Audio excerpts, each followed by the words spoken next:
You were curled in the back of a cage, eyes too tired to be afraid.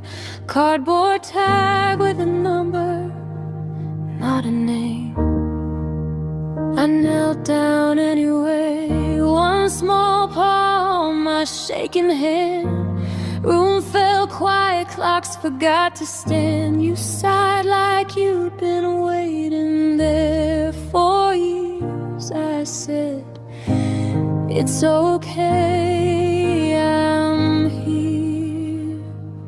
This is the day I brought you home. All the lonely turning into hope. Oh,